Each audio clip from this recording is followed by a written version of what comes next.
네, 오늘은 우리가 구약의 10가지 시대에 대해서 이제 좀 보겠는데, 이게 사실은 구약의 파노라마예요. 이게 전체적인 구약의 시대를 10개로 나눠가지고 앞으로 이제 제가 다음 주부터 이거를 좀 조금씩 이렇게 하게 될 텐데, 오늘은 전체를 한번 이렇게 10시대를 쫙 그냥 한번 보는 건데,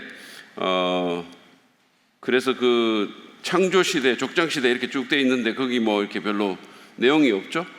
그래서 뭐 여러 가지로 이렇게 쓰려고 애를 쓰시려고 할 텐데, 너무 쓰는데 이렇게 어떤 분은 또 뭐를 쓸지를 몰라가지고 스트레스를 받았다 그러는 거예요. 그러니까 그러지 말고 그냥 쓸 게 없으면 안 쓰셔도 돼요. 그냥 듣기만 하셔도 되고, 그 다음에 또 뭐 이렇게 여러분이 원하시는 것만 이렇게 쓰시면 되고, 또 어떤 분들은 이게 지금 우리가 이게 쓰기에 적합한 그런 교실이 아니라 가지고 예배실이니까 이게 이렇게 해서 쓰기가 참 힘들었다 이런 피드백도 있는데, 쓰는 걸로 너무 스트레스 받지 마시고 나중에 다 끝나고 나서 성령이 감동을 주면 제가 이렇게 모든 원고를 여러분한테 그냥 줄 수도 있어요. 다 오신 분에 한해서. 그러니까 하여튼 일단은 잘 그냥 들으시는데 좀 집중하시고, 오늘도 뭐 이렇게 PPT가 많이 나올 건데, 일단은 전체 구약의 시대를 10개로 나눠 가지고 이제 히스토리를 쫙 한번 보는 그런 시간입니다. 정리를 해보는 시간이고, 지난주에 여러분들이 지도 같은 걸 이렇게 봤는데 하나만 제가 물어볼게요. 이집트부터 시작해가지고 이렇게 성경이 사실은 다루는 땅들이 이집트부터 시작해가지고 저쪽 팔레스타인을 포함한 동쪽의 바벨론까지, 그리고 저 위에 아수르를 지나서 이렇게 저쪽 지금 소아시아 터키 지역까지를 이렇게 지중해를 끼고 이렇게 하는 거를 뭐라 그런다 그랬죠? 뭐라고 부른다 그랬죠? 그 지역을 이집트부터 이렇게 동쪽으로 바벨론으로 가서 저쪽 소아시아까지 이렇게 해서 지중해 끼고, 이게 무슨 모양이죠 이게? 예, 비옥한 초생딸이라고 그랬죠. 비옥한 초생딸. 그 용어를 입력을 해놓으세요. 그러니까 이집트부터 저 바벨론에서 소아시아까지, 지금 터키 지역까지 지중해를 중심으로 이렇게 한 것을 마치 초생딸처럼 생겨가지고 비옥한 초생딸이라고 그래요. 근데 그 비옥한 초생딸이 성경의 무대입니다. 그게 이제 구약 성경의 무대인데, 그 비옥한 초생딸을 누가 이제 패권을 차지하느냐, 그게 이제 계속 나오면서 그게 이제 이스라엘 역사하고도 맞물려서 막 돌아가기 시작하는데, 제가 지난번에도 말씀드렸던 것처럼 그 비옥한 초생딸의 패권을 장악했던 국가가 처음에는 이집트였다가, 그렇죠? 처음에는 이집트였다가 그 다음에 이제 아수르로 넘어갔다가, 그 다음에 바벨론으로 넘어갔다가, 그 다음에 이제 페르시아로 넘어가죠. 그러니까 바벨론이 여러분들이 성경을, 구약 성경을 보면 아브라함이 갈대아 우르 바벨론에서 나오거든요. 그러니까 그 바벨론을 구바벨론이라고 그러고, 느부갓네살이 나와가지고 제국을 형성한 거를 신바벨론 제국이라고 그래요. 그러니까 어쨌든 이집트가 처음에 모세 시대 때 이전부터 이집트가 패권을 장악하다가, 그 다음에 이제 아수르가 등장하고, 그리고 신바벨론 제국이 나와가지고 이제 이 제국을 통치하다가, 그 다음에 이제 페르시아 제국이 그거를 완전히 장악을 하죠. 그러다가 지난번에는 안 다뤘지만 이제 그러다가 소위 신구약 중간 시대라는 게 있어요. 우리 오늘도 이제 볼 건데, 거기 이제 되면 그리스라는 나라가 이제 제국을, 비옥한 초생딸을 장악을 하고, 그러고는 이제 로마 제국으로 넘어가게 됩니다. 그러니까 이게 이제 기본적으로 그 지역의 패권 국가들입니다. 자, 오늘은 시대별로 이렇게 나눠서 보면 좀 빨리빨리 볼 텐데, 창조 시대는 말 그대로 이제 하나님께서 세상을 창조하시던 그 시대입니다. 그래서 연대기적인 범위를 보면 창조 때부터 아브라함 전까지 그 시대입니다. 그러니까 아브라함이 주전 2000년 정도 인물이라고 보니까 정확하진 않아요. 워낙 고대 인물이라. 근데 2000년, 2100년 이렇게 보거든요. 그러니까 주전 2000년 정도까지, 그러니까 창조 때부터 주전 2000년대까지를 다루는 시대입니다. 이게 얼마나 길지 우리는 가늠할 수가 없어요. 그 다음에 주요 사건은 하나님의 창조, 하나님께서 이제 우리는 무에서부터 세상을 창조한 하나님을 믿으니까, 하나님께서 무로부터 이 세상을 창조하신 창조 사건, 그리고 인간이 타락한 사건, 에덴 동산에서 인간이 하나님의 명령에 불복종해서 타락한 그 사건, 선악과를 먹고 이제 타락했다 그러죠. 기본적으로 그거는 선악과에 문제가 있는 게 아니라 하나님의 명령을 어기고 인간이 피조물이 창조주의 어떤 그 경계를 밟은 죄입니다. 그러니까 인간이 주인이 되겠다는 그런 죄거든요. 그게 이제 죄의 본질이고, 그러고 나서 이제 노아 홍수 사건이 있게 되고, 그러니까 타락으로 인해서 온 세상의 죄가 간영하게 되고, 그리고 노아의 홍수가 이제 그 모든 사람들을, 노아의 가족을 제외한 모든 사람들을 멸망하게 되죠, 그 지역에서. 그러고 이제 그 다음번에 이제 다시 이제 그 노아의 자손들부터 이렇게 인구가 불어나가지고 그들이 생육하고 번성해서 땅에 충만하라는 하나님의 명령을 어기고 땅에 충만하기를 거부하고 한 곳에 모여가지고 바벨탑을 쌓죠. 흩어짐을 면하자고. 그러면서 하나님의 명령과는 정반대로, 하나님은 사람들이 땅에 충만하기를 바랬는데 그들은 오히려 자기들의 안전과 자기들의 뭐 어떤 행복과 명성을 위해서 한 곳에 모여서 바벨탑을 쌓다가 무너지게 되죠. 이게 이제 그 사건, 이 창조 시대의 주요 사건들이고요. 이 시대의 중요성은 뭐냐 하면 하나님께서 어떻게 해서 아브라함이라는 사람을 택하게 됐나라는 것을 기본적으로 설명하는 거예요. 그러니까 물론 이제 창조라든지 이런 것들이 하나님이 만드셨다. 여러분, 그 창세기는 출애굽 시대 때 기록된 모세오경이라고 그러잖아요. 모세오경이 창세기, 출애굽기, 레위기, 민수기, 신명기, 이게 모세오경이거든요. 창세기, 출애굽기 하잖아요. 그러니까 그게 모세오경인데, 모세오경이라는 말은 모세가 썼다는 얘기예요. 그러니까 창세기는 모세가 쓴 글인데, 모세가 어디 있다가 나온 사람이에요? 이집트에 있다가 나왔잖아요. 그러니까 창세기가 사실은 앞에서 1장에서 뭐 하나님이 태양을 만들고 뭐 달을 만들고 뭐 이런 얘기가 쭉 나오잖아요. 그게 사실은 기본적으로 모세가 그 태양이라든지 달이라든지 거기 나오는 모든 것들이 이집트에서 신으로 숭상받는 태양신, 무슨 달신. 그러니까 그 모세의 입장에서 보면 니네들이 이거를 신으로 섬기지만 사실은 이건 하나님 다 만드신 거야 라고 창세기 1장 1절부터 시작해서 그 얘기를 하는 거거든요. 하고 이제 쭉 그런 어떤 변증적인 의미도 거기에 있지만, 그러나 기본적으로 창세기 기자의, 그러니까 모세의 시선은 어떻게 해서 이스라엘이라는 나라가 생겨났느냐 있는 거예요. 그런데 그거를 설명하기 위해서 아브라함이라는 사람이 필요하죠. 왜냐하면 그가 시조니까. 그러니까 그 아브라함이라는 사람이 창조 때부터 시작해서 어떤 경위로 이 사람이 나왔는가, 어떤 가계로 이 사람이 나왔는가, 이거를 쭉 설명하는 거예요. 그리고 이제 창세기 11장에서 12장으로 넘어가면서 이제 본격적으로 족장 얘기가 시작이 되는데, 11장의 바벨탑 얘기가 나와요. 11장의 바벨탑 얘기가 나오고, 이 바벨탑이 기본적으로 창조 시대하고 족장 시대를 연결하는 연결고리처럼 이렇게 역할을 하죠. 근데 여러분이 아셔야 될 게 뭐냐면 창세기 10장이 거기 이제 쭉 족보가 나옵니다. 쭉 족보가 나오고 이제 셈과 함과 야벳 그 족보가 나오거든요. 근데 이제 그 아브라함은 셈의 후예로 이렇게 나오는데, 기본적으로 창세기 10장의 족보가 창세기 11장의 바벨탑보다 앞선 뒤에 있는 사건이에요. 그러니까 책으로는 앞에 있지만 사건으로는 뒤에 있는 거죠. 그래서 어쨌든 그런 거는 그냥 제가 말씀드리는 거고, 그래서 아브라함이 이스라엘의 조상이기 때문에 기본적으로 이 창조 시대는 하나님께서 어떻게 이스라엘을 택했는지 이거를 설명하는 겁니다. 그 조상을 어디서부터 불러내가지고 어떻게 택했는지 그거를 설명하는 거고요. 그 다음에 이제 이 시대를 지칭하는 또 다른 용어가 뭐냐 하면 원역사라는 용어를 씁니다. 창조 시대라고 말하기도 하고 원역사, primeval history 이렇게 말해요. 그러니까 이스라엘 이전의 역사이기 때문에 원역사다 또는 원시 역사다 뭐 이런 식으로 용어를 씁니다. 여기와 관련된 성경은 창세기 1장부터 11장까지, 창세기 1장부터 11장까지가 이 창조 시대를 묘사하는 성경인데, 사실은 엄청나게 긴 시간에 비하면 할애된 장수는 많지 않죠. 자, 두 번째 시대로 넘어가면 족장 시대입니다. 족장 시대는 이 연대기적인 범위는 이스라엘이 국가로 형성되기 전까지의 그 4대에 걸친 족장들, 그 족장들이 살았던 시대예요. 기본적으로 그 족장들이 아브라함, 이삭, 야곱, 요셉이죠. 요 4족장, 이 4족장의 시대를 이제 족장 시대다 이렇게 얘기를 합니다. 아브라함, 이삭, 야곱, 요셉. 약 한 300년 정도, 이 시간적으로 한 300년 정도의 시간으로 우리가 봅니다. 주요 사건은 뭐냐면 아브라함이 하나님과 언약을 맺는 사건입니다. 이게 창세기 15장에 나오는데, 창세기 12장에 이제 아브라함 얘기가 사실은 11장 말부터 나오죠. 아브라함이라는 사람은 어디 사람이에요? 아브라함 고향이 어디죠? 응?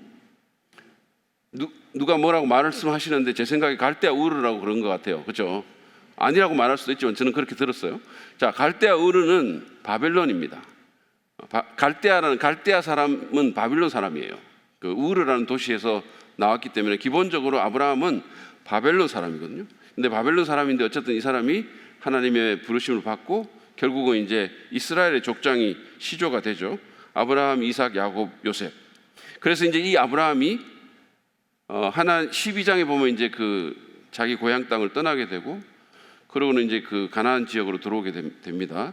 들어오게 되면서 창세기 15장에 가면 아브라함과 하나님이 언약을 맺는 장면이 나와요. 햇불이 이렇게 지나가고 짐승 쪼개놓고 아브라함은 잠들고 뭐 이런 기억나실지 모르지만 그 언약을 맺어요. 그러니까 기본적으로 그 언약은 뭐냐면 땅의 언약입니다. 땅의 언약. 이 땅을 네게 주겠다. 네 자손에게 주겠다라는 거예요. 근데 아브라함 당시에는 그 땅에 대한 그 뭐라 그러죠? 이렇게 권리가 하나도 없었어요. 왜냐하면 거기 이미 가나안 사람들이 살고 있었기 때문에. 그런데 하나님께서 이 땅을 네게 주겠다라고 얘기하면서 그 아브라함 언약 가운데서 하시는 중요한 말씀 중에 하나가 니네들이 애굽에 내려갔다가 다른 나라 갔다가 400년 만에 돌아올 것이라고 이렇게 그 약속도 하세요. 어쨌든 그 땅에 대한 약속을 하시고 그 다음에 이제 그 후대 족장들과 계속해서 언약을 갱신합니다. 그래서 그 아브라함의 자손들이 이제 뭐 이삭이 나오고 그 다음에 야곱 뭐 이렇게 쭉 나오잖아요. 그러니까 그 후대 족장들과 언약을 계속 갱신을 하시는 거죠. 이 언약, 아브라함 언약은 기본적으로 일방적인 언약이고 하나님께서 사람의 어떤 그 뭐 반응에 상관없이 하나님이 언약을 지키겠다라는 일방적 언약이고, 또 중요한 사건은 뭐냐면 야곱이 그 12아들을 생산하는 복잡한 과정을 통해서 어쨌든 야곱이 12아들을 생산하게 되는데 그 12아들이 12지파가 되는 거예요. 이스라엘 12지파가 되고 야곱의 이름이 이스라엘로 바뀌게 되죠. 그래서 기본적으로 보면 이스라엘이 어떻게 보면 그 12지파의 조상이 되면서 이 야곱의 이름 또 이스라엘의 이름이 성경에 굉장히 많이 나옵니다.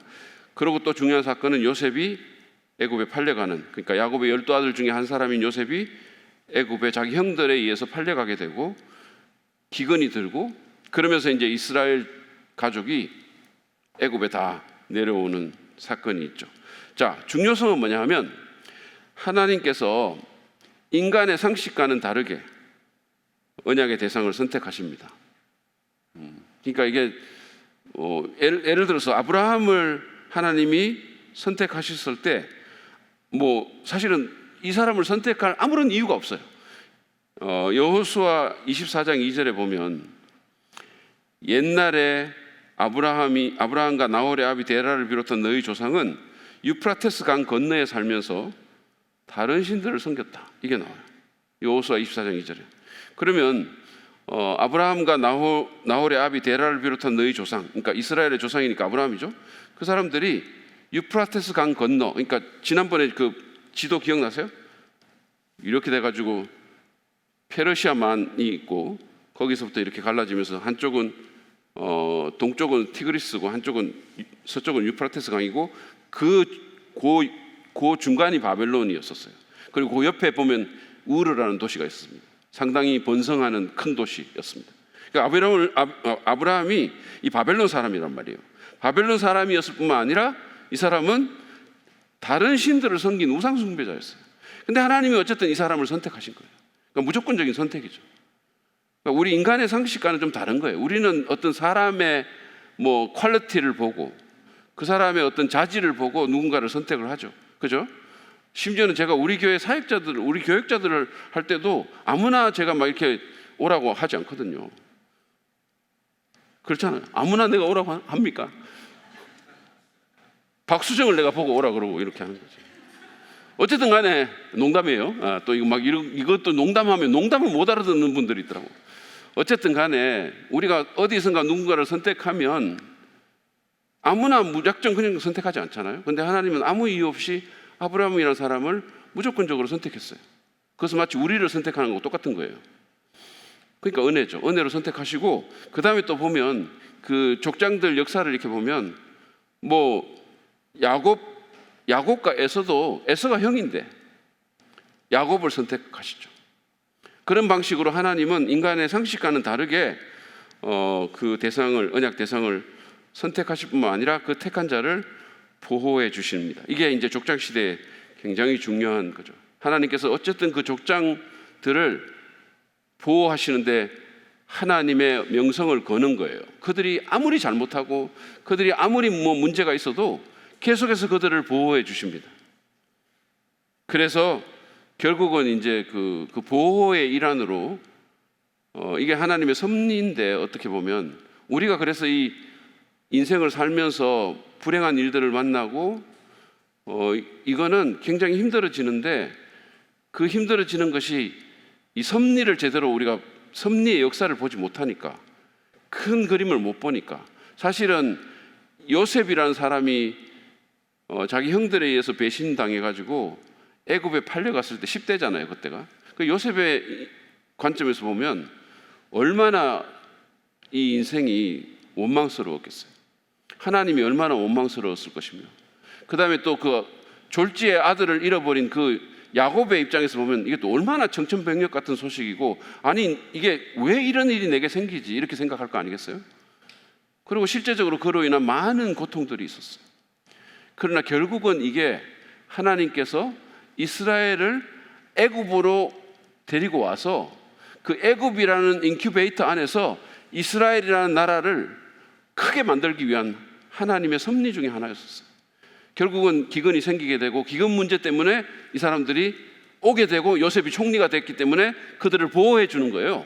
그래서 가나안에 만약에 있었으면 그 모세 때 200만이 될 정도로 그렇게 크게 자라지는 못했어요.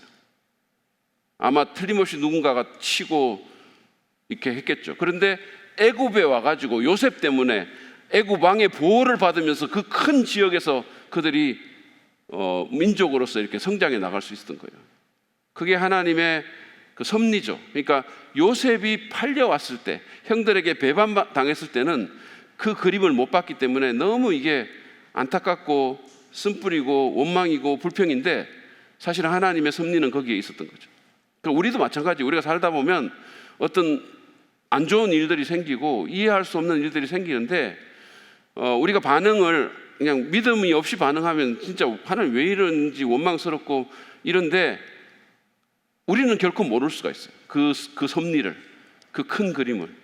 사실은 이것도 얼마나 오랜 세월에 걸쳐서 이루어진 일입니까?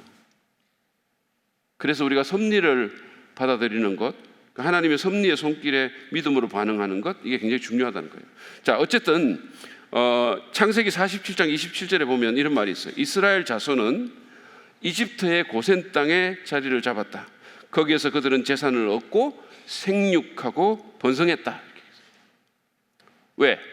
요셉이 총리 대신이었고 제일 2인자였고 바로가 요셉을 총애했고 봐줬잖아요. 그래가지고 그 보호 가운데 그들이 자랄 수 있었던 거예요.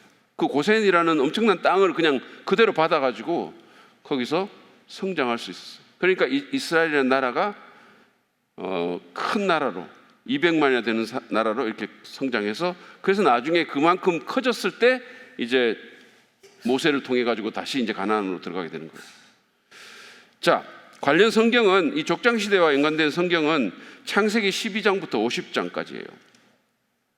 50장까지인데 재밌죠. 제가 아까도 말한 것처럼 창세기는 50장으로 구성되어 있는 성경인데 앞에 11장까지는 창조 시대고 12장부터 50장까지가 네 족장의 얘기를 다룬 족장 시대인데, 연대기적으로 보면, 시기적으로 보면, 시간적으로 보면 뒤에 시간은 사실은 300년밖에 안 되고 앞에 시간은 얼마나 되는지 우리가 사실 가늠할 수도 없는데, 할애된 지면을 보면 네 족장 시대가 훨씬 더 많죠. 그것은 이 창세기 저자, 창세기 기자의 시각이 여기에 있다는 거예요. 족장 얘기에 더 꽂혀 있다는 거예요. 사람들에게 그걸 더 말해주고 싶다는 거예요. 자, 그다음에 출애굽과 광야 시대로 넘어갈게요. 출애굽과 광야 시대는 연대기적인 범위가 이스라엘이 애굽에 내려간 그때부터 시작해서 가나안에 들어갈 때까지 요 시대입니다. 이게 한 300~400년 정도 되는 시기예요. 이스라엘이 애굽에 내려간 때부터 가나안에 들어갈 때까지. 거기서 이제 이스라엘 민족이 엄청 커집니다. 처음에 70명으로 내려왔는데, 그죠? 그래서 요 시기가 바로 출애굽과 광야 시기인데, 주요 사건은 아까 말한 것처럼 이스라엘의 인구가 증가합니다. 이게 엄청난 사건이죠. 그러니까 원래 70명이 내려왔다고 돼 있는데 나중에 나올 때 보면 남자 어른만, 그것도 20살 이상 어른만 60만이 넘어요. 그러니까 200만 정도 우리가 추산을 합니다. 그리고 또 다른 주요 사건은 애굽 왕 바로가, 이제 요셉을 모르는 바로가 나와가지고 이게 너무 커지니까 이제 정치적으로 불안한 거죠. 그러니까 박해를 하기 시작합니다. 그리고 그 박해 끝자락에서 이제 모세를 하나님이 보내셔가지고 10가지 재앙으로 좀 이렇게 PPT를 좀 띄워주세요. 예. 그래서 10가지 재앙을 갖고 이제 그들을 구원하시죠. 그리고 홍해의 기적이 일어나고 이제 출애굽하면서, 그리고 시내산에서 국가로 조직이 됩니다. 이게 이제 그 출애굽기 19장에 보면 그 모세 언약을 맺으면서 십계명을 주시고 이스라엘이 이제 국가로 조직이 되고, 그 다음에 정탐꾼이 이제 가서 40일 동안 정탐을 하죠. 그런데 불신, 그 12정탐꾼 중에 여호수아와 갈렙을 제외한 나머지 10명이 엄청나게 부정적인 리포트를 합니다. 그래서 이스라엘 민족들이 울고 난리를 치고 돌아가자 그러고 하여튼 막 그렇게 하는데, 이 일로 인해서 하나님께서 40년 광야 방황을 시키죠. 그러니까 40일을 그들이 간 그 날을 40년으로 이렇게 계산을 해가지고 뺑뺑이를 돌립니다. 광야에서 계속. 사실은 한두 달 안에 들어갈 수 있는 땅인 그 거리인데 걸어서 한 2달 이렇게. 근데 40년을 방향을 시키죠. 그리고 또 중요한 사건은 모세의 죽음입니다. 모세가 이제 가나안 땅 들어가기 직전에 모압에서 죽는데 모세만 죽는 게 아니고 이 광야 방황을 하면서 1세대가 다 죽어요. 처음에 나왔던 그 세대가 다 죽게 됩니다. 20살 이상, 원래 나왔을 때 20살 이상 되던 그 사람들은 다 죽게 되는데 예외가 있어요. 갈렙과 여호수아. 이 사람들은 이제 12정탐꾼 중에서 믿음으로 반응한 그 두 사람이죠. 그 두 사람을 제외한 나머지 처음 나왔을 때 20살 이상 되는 1세대는 다 죽게 되죠. 그래서 이제 그 2세대가 가나안 땅으로 들어가는데, 신명기라는 책 있잖아요. 이 신명기라는 책은 모세가 죽기 전에 2세대 이스라엘 사람들에게 이제 쭉 그간의 역사를 훑으면서 권면하는 그 책입니다. 그래서 신명기라 그러죠. 자, 관련 성경은 또 하나의 중요성은 이겁니다. 이스라엘 백성이 창세기 15장을 먼저 한번 보실래요? 창세기 15장. 예. 여기 보시면 여러분 보이세요? 이거 같이 한번 읽어볼까요? 시작. 주님께서 아브라함에게 말씀하셨다. 너는 똑똑히 알고 있거라. 너의 자손이 다른 나라에서 나그네 살이를 하다가 마침내 종이 되어서 400년 동안 괴로움을 받을 것이다. 그러나 너의 자손을 종살이하게 한 그 나라를 내가 반드시 벌할 것이며 그 다음에 너의 자손이 재물을 많이 가지고 올 것이다.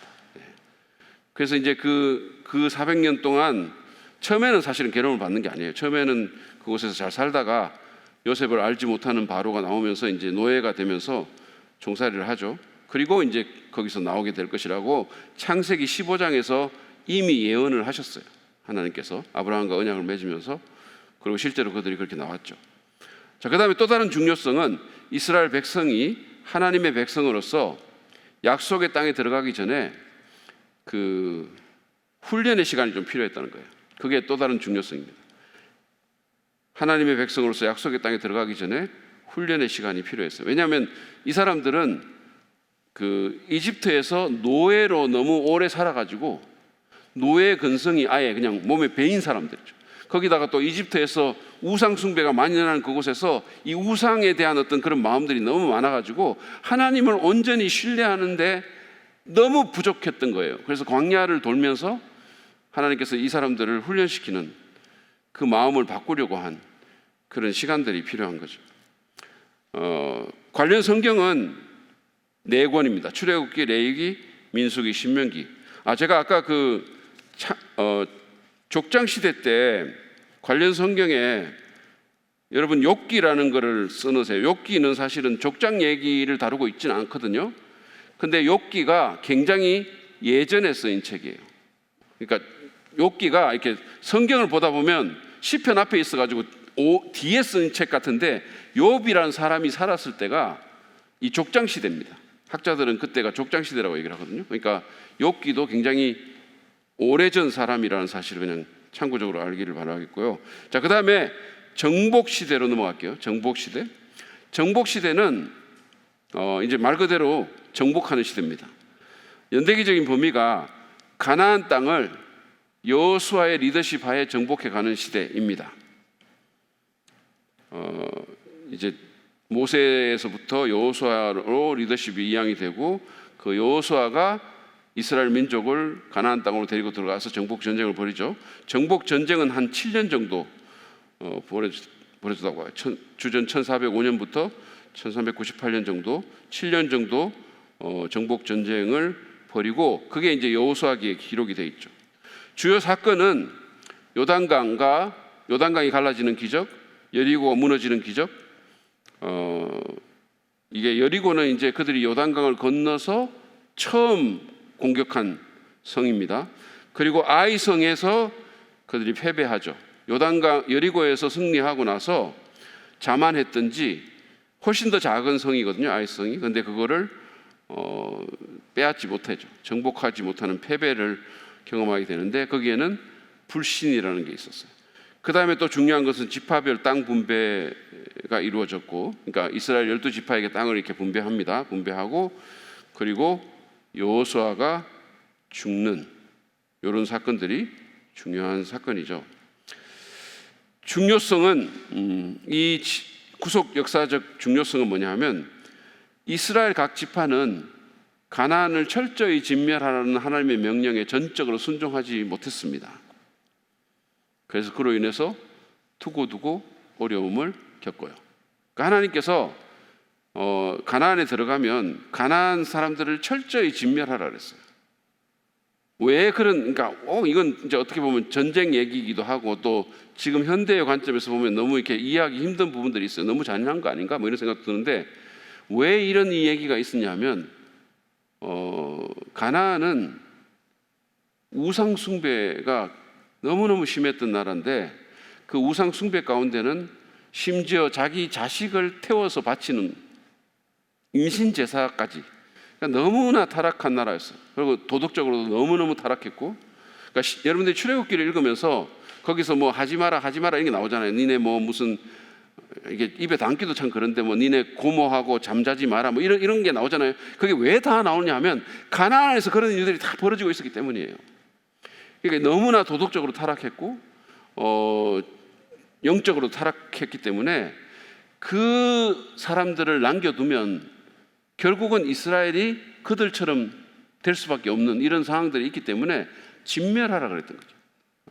그런데 그렇게 안 해가지고 너무나 어려움을 많이 겪고 결국은 이스라엘도 우상숭배에 참여하게 되는 일들이 일어나게 되고 그뿐만 아니라 그걸로 인해서 또 그 남겨진 세력들이 어떤 그 힘을 형성해가지고 이스라엘을 괴롭히고 눈에 가시처럼 그렇게 대하는 일이 벌어지죠. 한 가지 제가 예만 들면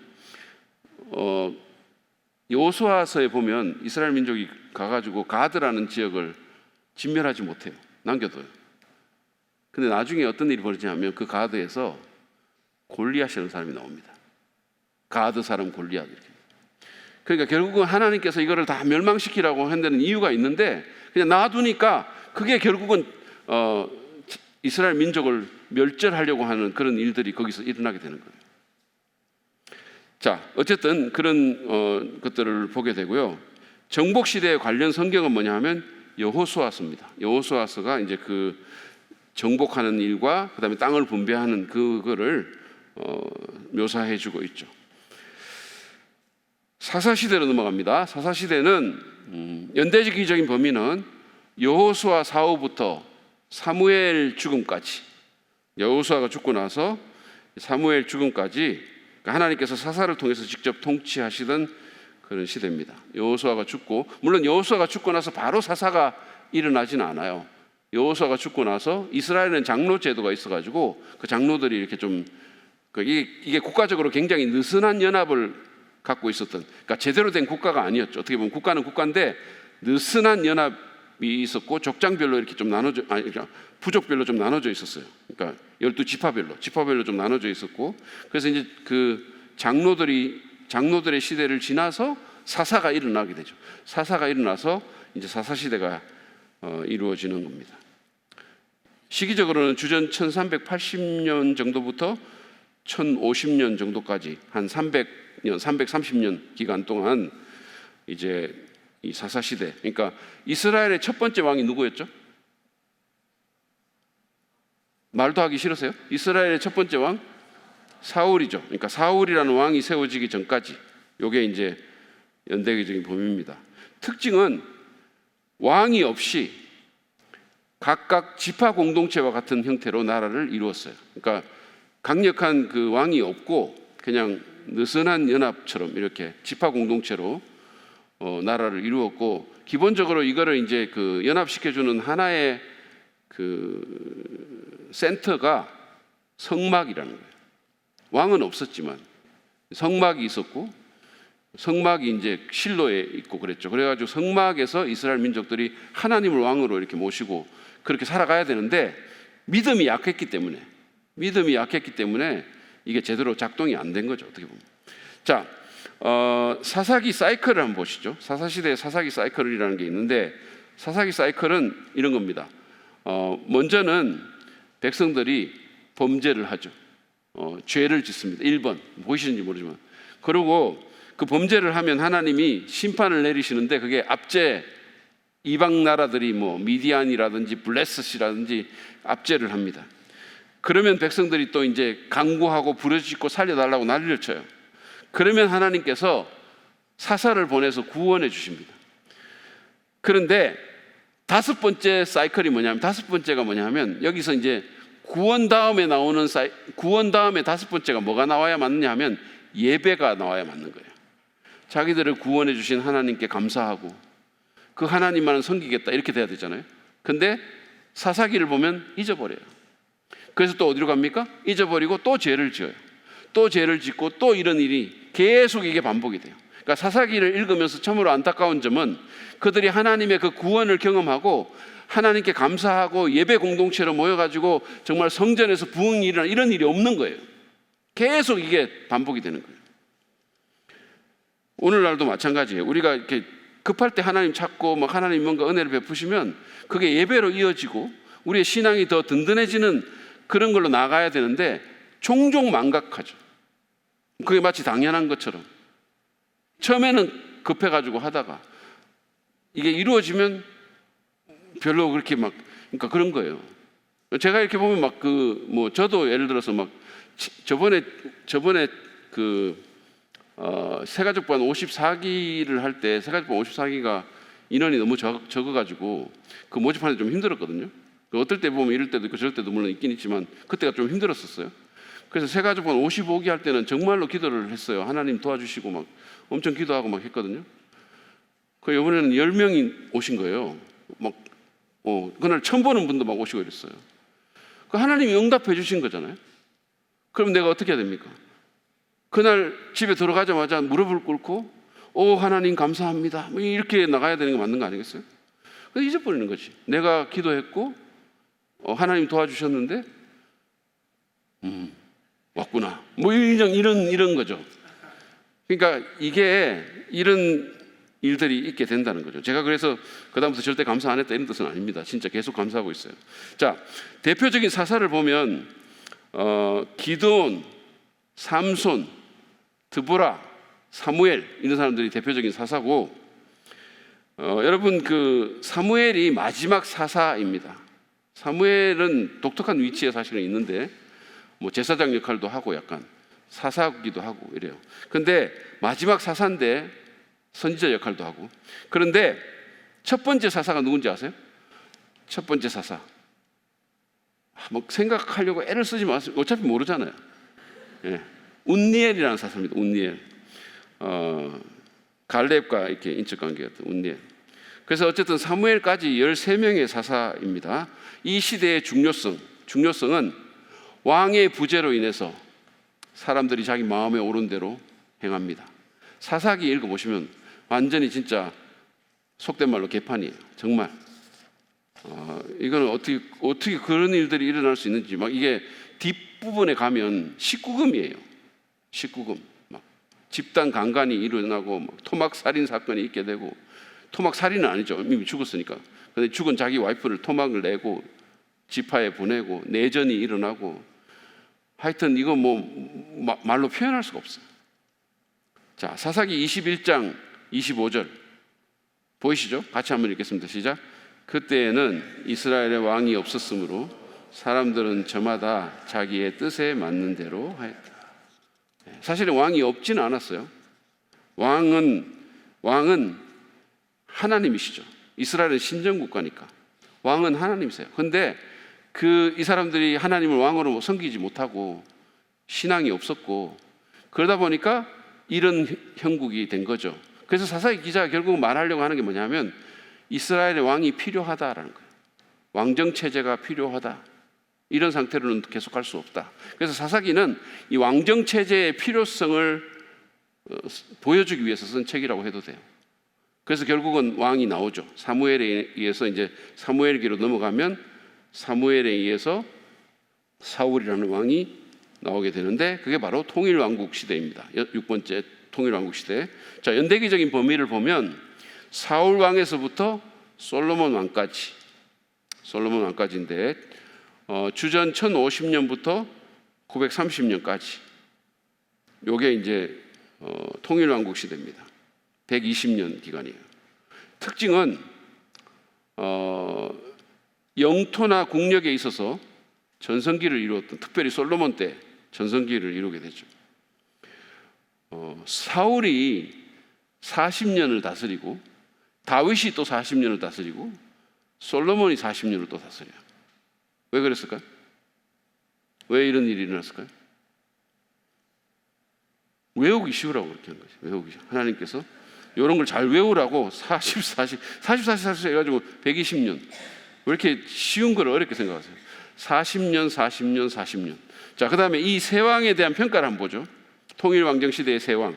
사울 같은 경우에는 주요 인물은 요 네 명이 주요 인물이고요. 사무엘부터 세 왕에 대한 평가를 한번 보겠습니다. 사울은 처음에는 겸손했어요.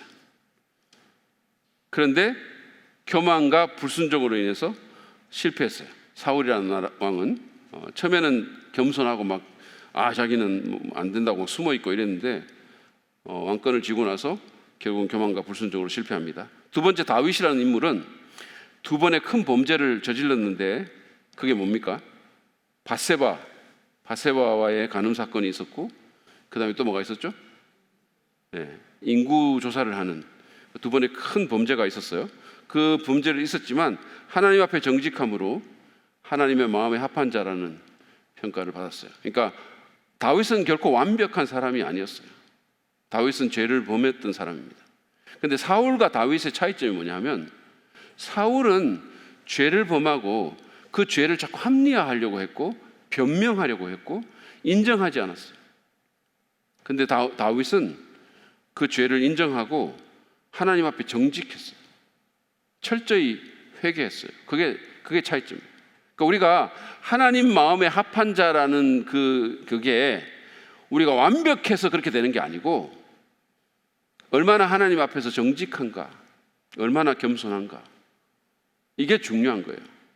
사람은 어차피 죄를 짓게 돼 있어요. 물론 죄를 안 짓는 게 옳은 건데 인간의 연약함으로 인해서 우리는 다양한 죄를 지어요. 여러분 있잖아요. 우리가 뭐 사람들 막 정죄를 하잖아요. 저 무슨 예를 들어서 뭐 저 살인자 뭐 아니면 뭐 동성애자 무슨 이런 걸 하는데 사실은 그 사람들은 어떻게 보면 내가 짓는 죄와는 다른 죄를 지었을 따름이에요. 물론 강도가 좀 다를 수는 있겠지만 나는 또 다른 종류의 죄를 짓고 또 하나 차이점이 있다면 어떤 사람들은 그 죄가 발각이 나고 어떤 사람은 우리는 은폐되기 때문에 모르는 거죠. 자꾸 이렇게 감추어지니까. 그러니까 우리 모두가 사실은 다 죄인인데 내가 뭐 이렇게 죄 안 짓는 것처럼 거룩한 것처럼 사실은 그렇게 할 필요가 없어요. 우리 다 알아요. 우리는 다 죄인입니다. 근데 이제 그 종교인이 되고 자꾸 뭔가 이렇게 내가 거룩한 것처럼 위선을 자꾸 떨게 되면 하나님이 제일 싫어하는 게 위선이에요. 왜냐하면 위선은 솔직하지 않으니까. 다윗은 위선하지 않았어요. 다윗은 죄를 인정했고 정직했어요. 심지어 나단에게도 내가 죄를 지었다라고 고백했어요. 그게 하나님이 기뻐하시는 사람입니다. 완벽한 사람이 아니에요. 자꾸 이렇게 숨기고 막 둘러대고 합리화시키고 이런 거 있잖아요.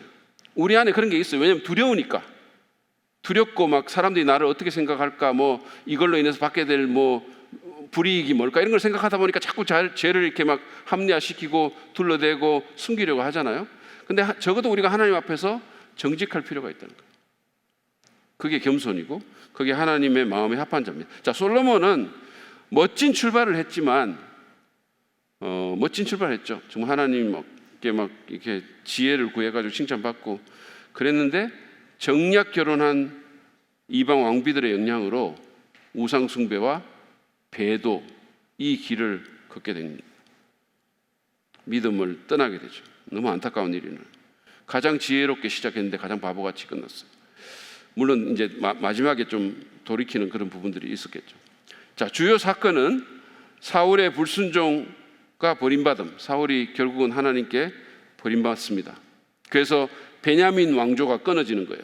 끊어지고 결국은 다윗이 유다의 왕조로 이렇게 시작이 되는 거죠. 다윗 왕조가 시작이 되고 또 중요한 사건이 다윗과 골리앗의 전쟁, 그 다음에 다윗과 밧세바 범죄, 그 다음에 압살롬의 반역, 그 다음에 솔로몬의 성전 건축, 이런 것들이 이 시대의 주요한 사건이고 제가 이 통일왕국 시대 때 자세히 또 이 부분에 대해서 좀 보도록 하겠습니다.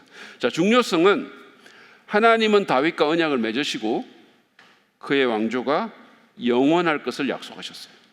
자, 사무엘하 7장 16절 같이 읽겠습니다. 보시죠. 시작. 내 집과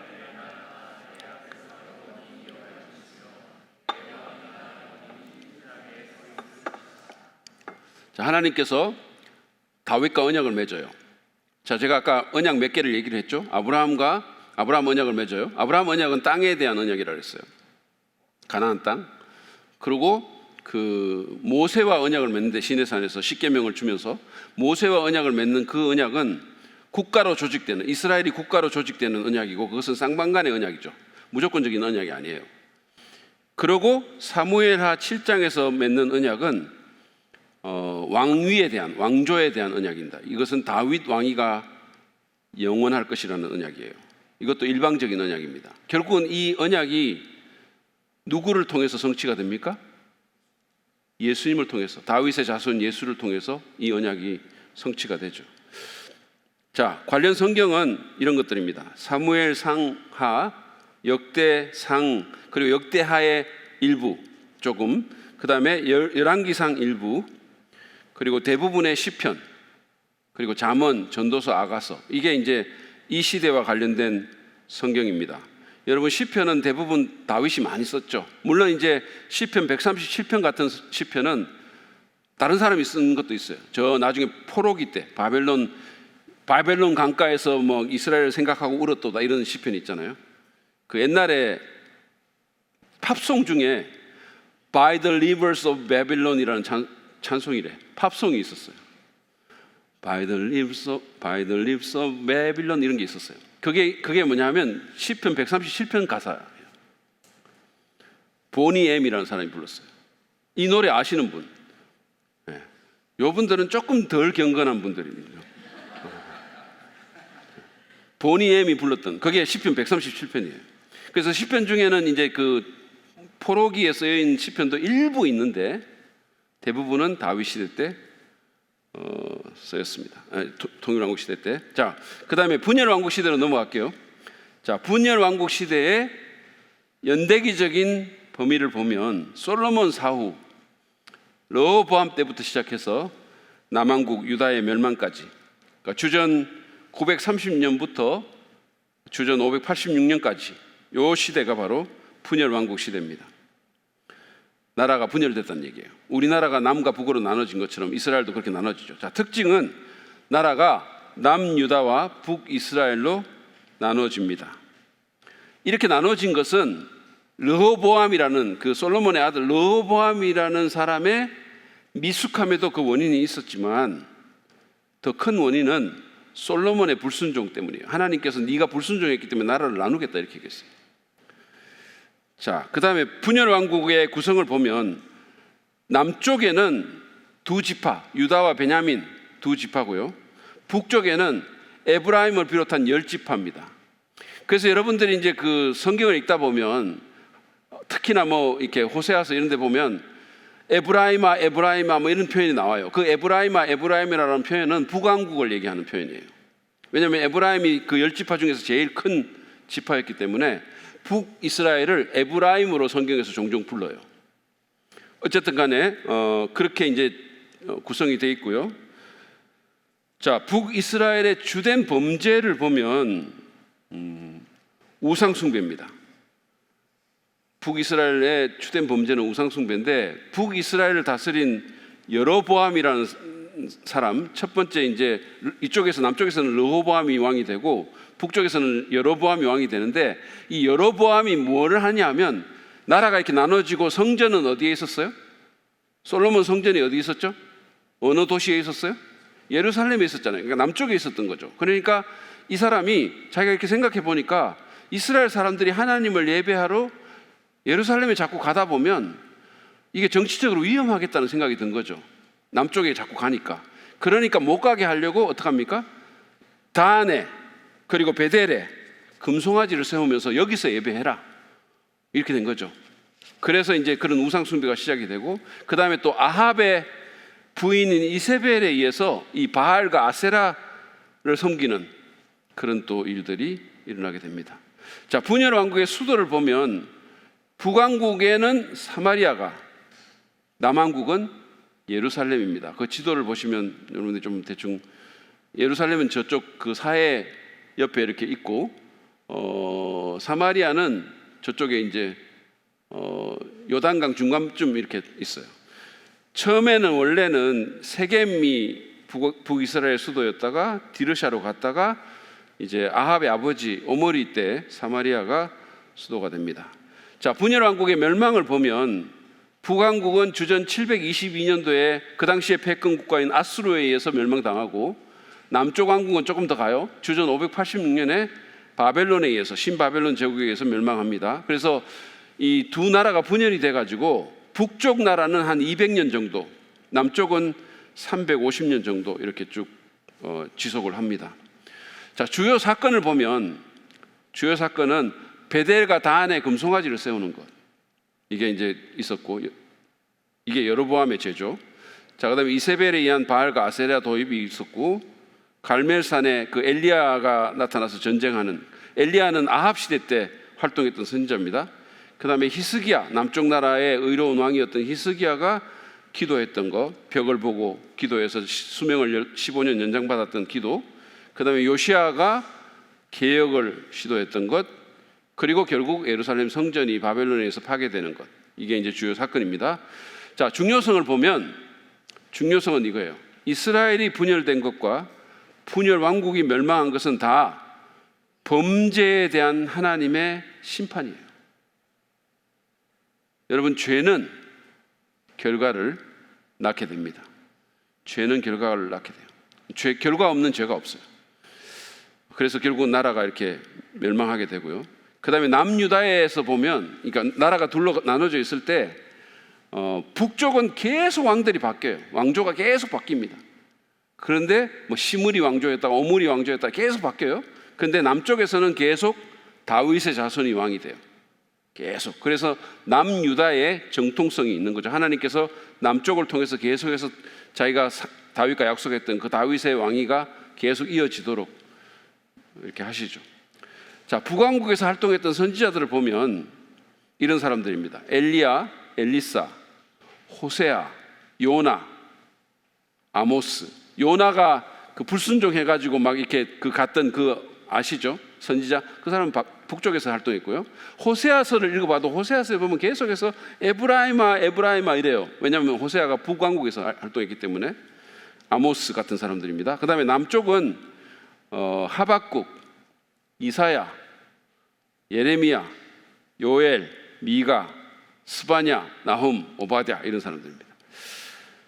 자, 이 관련 성경은 열왕기 상하, 역대기 상하, 이게 이제 분열왕국을 묘사하는 성경이고요. 그 다음에 이제 엘리야와 엘리사를 제외한 나머지 아까 그 보여줬던 그 선지자들, 남북의 선지자들이 쓴 글이 있죠. 그게 바로 그 시대에 관련된 성경들입니다. 자, 포로 시대로 또 넘어갈게요. 포로 시대. 포로 시대는 연대기적인 범위가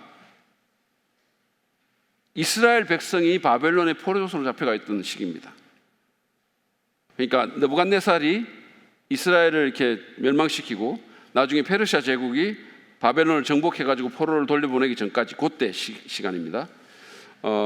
이제 성경에서는 그걸 70년 포로 기간이다 이렇게 얘기하죠. 주요 사건은 새 언약에 대한 예언, 예레미야를 통해서 새 언약을 예언하십니다. 그 새 언약과 대조되는 옛 언약이 모세 언약이에요. 근데 이 모세 언약과는 다른 언약이 앞으로 있게 될 것이다라고 예언을 하는데 그 새 언약이 예수님의 십자가를 통해서 이루어지게 되는 거예요. 십자가의 피로 새 언약을 이루십니다. 그리고 금신상에 대한 다니엘의 해몽이 있고, 그 다음에 그 유명한 용광로 뜨거운 풀무불에서 새 친구를 건져주시는 것, 다니엘을 사자굴에서 건지시는 것, 그리고 고레스가 바벨론을 정복하는 것, 그리고 이때 성경에는 이게 자세히 안 나오지만 이때 유대인들이 흩어지면서 회당이라는 걸 건설해요. 그래서 거기서 예배를 드립니다. 왜냐하면 성전이 타서 없어졌으니까 회당을 건설합니다. 그래서 각 나라에 흩어져가지고 회당에서 이제 교육도 하고 예배도 하고 그렇게 하면서 소위 말해서 디아스포라 유대인이라는 사람들이 생기는 거예요. 저쪽에 외국에서 사는 유대인들. 자, 중요성은 비록 이스라엘은 나라를 잃고 포로 잡혀 왔지만 하나님은 이방 땅에서 당신의 주권을 드러내십니다. 비록 이스라엘은 나라를 잃고 포로 잡혀 왔지만 하나님은 이방 땅에서 당신의 주권을 드러내셨어요. 다니엘서 4장 1절부터 3절 말씀 우리 또 같이 한번 읽어보겠습니다. 시작. 느부갓네살 왕이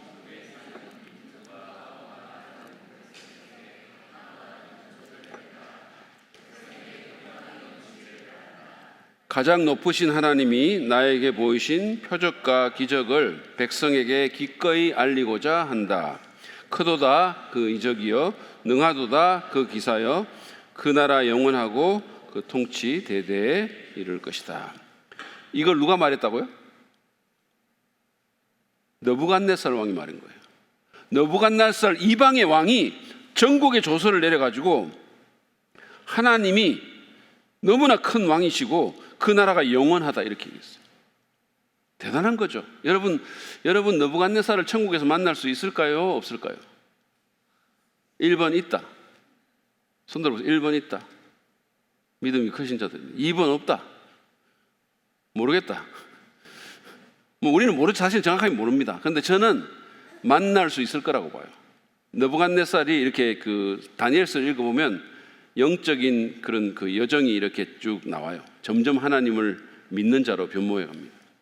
어쨌든 간에 자, 관련 성경은 이렇습니다.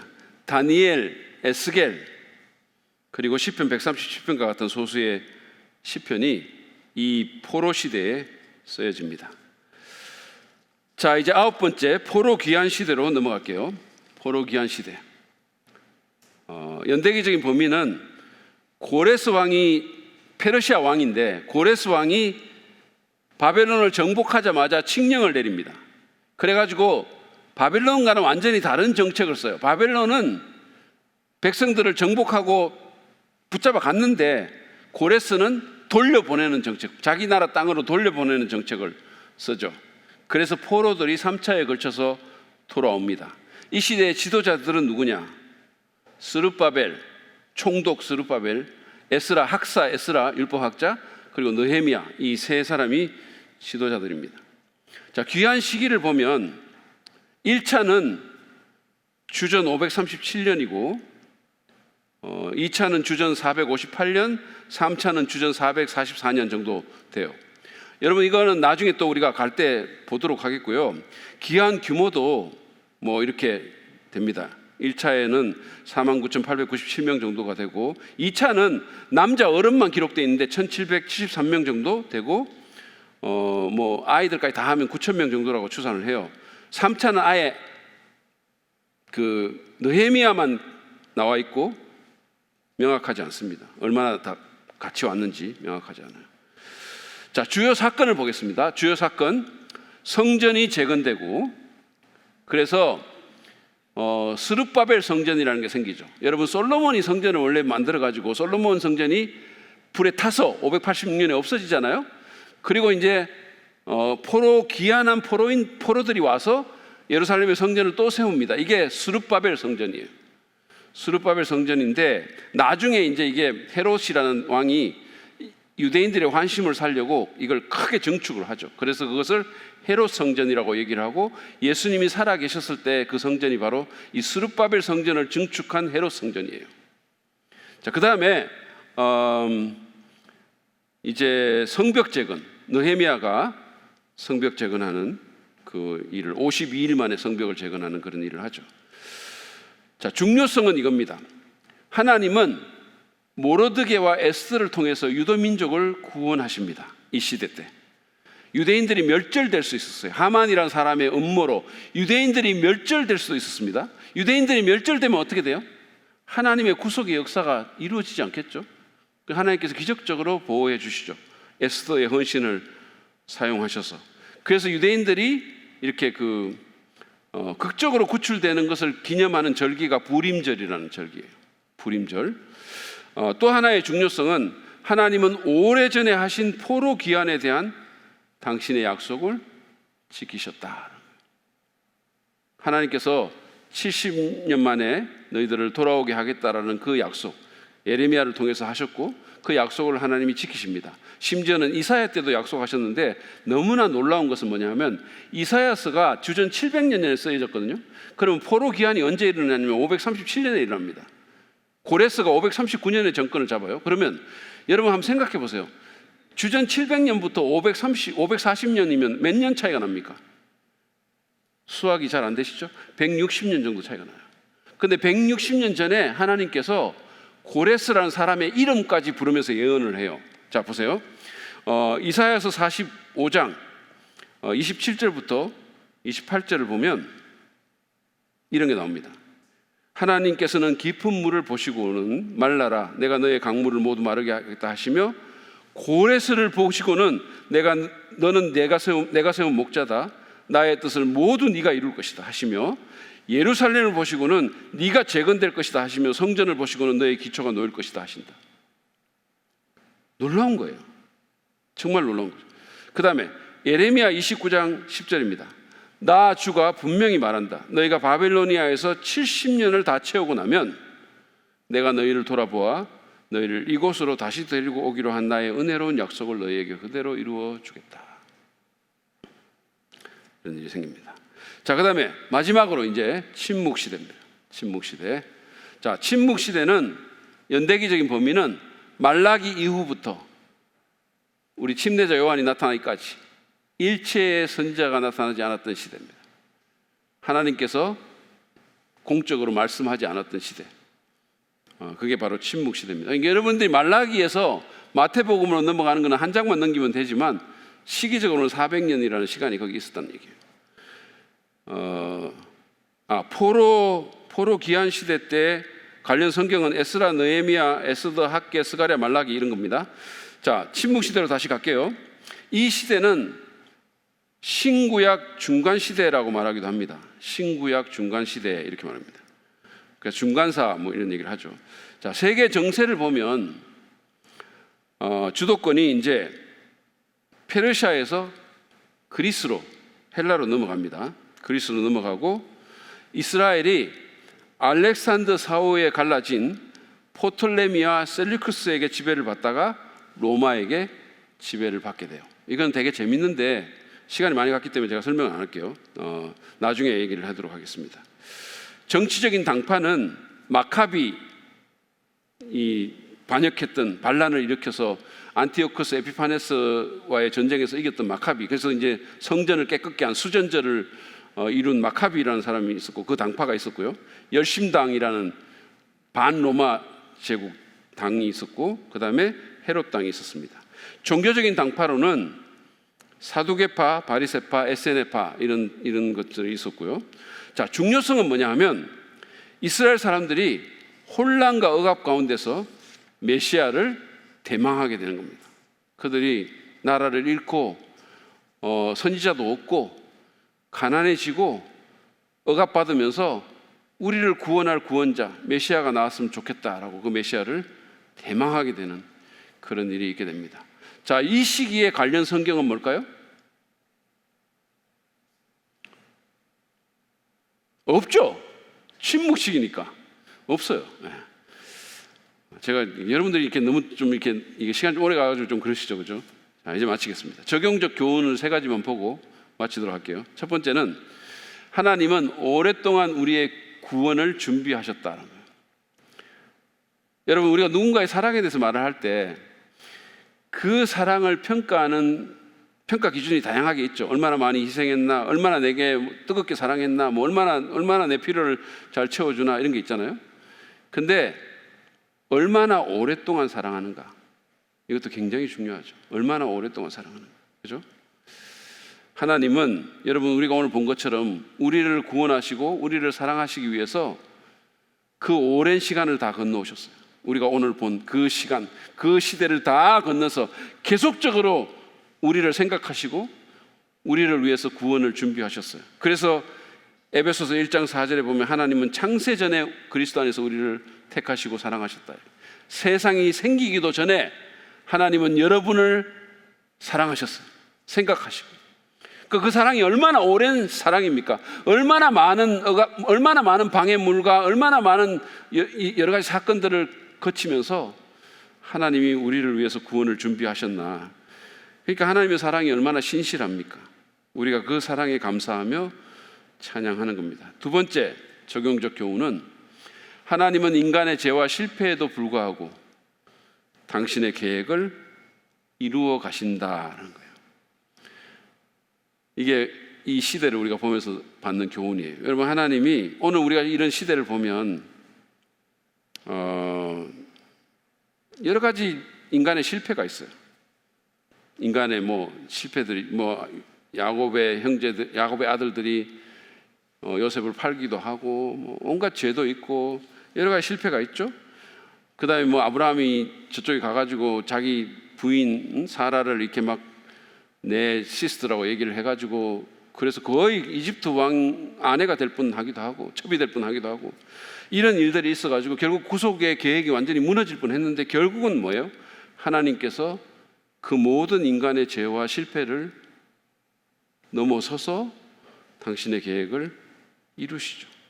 왜냐하면 하나님이 은혜와 주권의 하나님이시기 때문입니다. 우리 하나님이. 그래서 우리가 모든 것을 합력하시는 그 하나님을 믿고 신뢰할 필요가 있어요. 우리가 나 자신만 이렇게 보면 막 이렇게 좌절할 때가 있어요. 근데 여러분들이 신앙생활 잘하기 위해서는 물론 우리가 하나님 앞에서 바로 서야 되는 건 맞는 말이에요. 조금 이따가 제가 얘기를 하겠지만, 근데 우리가 신앙생활을 잘하기 위해서는 내게 집중하면 절대로 안 돼요. 나를 한 번 보는 동안 하나님을 3번 보라, 그런 말이 있어요. 우리는 계속해서 하나님께 내 시선을 집중해야 합니다. 그분이 내 실패와 내 연약함과 내 죄를 넘어서 당신의 뜻을 이루시는 분이시기 때문이에요. 그래서 우리가 하나님을 신뢰하는 겁니다. 나를 믿는 게 아니라, 내 의를 자랑하는 게 아니라, 내 의에 기반해서 믿음 생활하는 게 아니라 하나님을 의지하고 하나님을 신뢰하고 나를 무조건적으로 사랑하시고 내게 은혜를 베푸시고 당신의 뜻을 이루시는 그 하나님을 온전히 신뢰하고 나아가야 된단 말이에요. 그게 신앙생활의 열쇠예요. 마지막 교훈은 이겁니다. 그런데 그럼 아무렇게나 살아도 되냐? 그건 아니에요. 죄와 불순종은 하나님 백성으로서의 우리의 효용성을 현저하게 감소시킵니다. 그게 또 있는 거예요. 여러분, 하나님은 무조건 우리 사랑하시고 또 하나님께서 이루세요. 그런데 우리가 계속해서 죄를 짓고 계속해서 불순종하는 패턴이 지속이 되면 힘든 거는 누구다? 우리가 힘든 거예요. 그러니까 예를 들어서 여러분 생각해 보세요. 그냥 애굽에서 가나안 땅까지 한 달, 두 달 만에 갈 수 있는데 40년 만에 가는 거예요. 40년 만에 가는 거예요. 그런 일이 벌어진다는 얘기예요. 그냥 이 일이 잘 이루어져서 갈 수 있는데 계속해서 다른 나라가 때리고 침공하고 막 이런 일들이 벌어지는 거예요. 우리가 아픈 거예요. 예를 들어서 우리가 죄를 짓고 우리가 불순종하면 물론 하나님은 우리를 통해서 뜻을 이루시겠지만 우리가 아픈 거예요.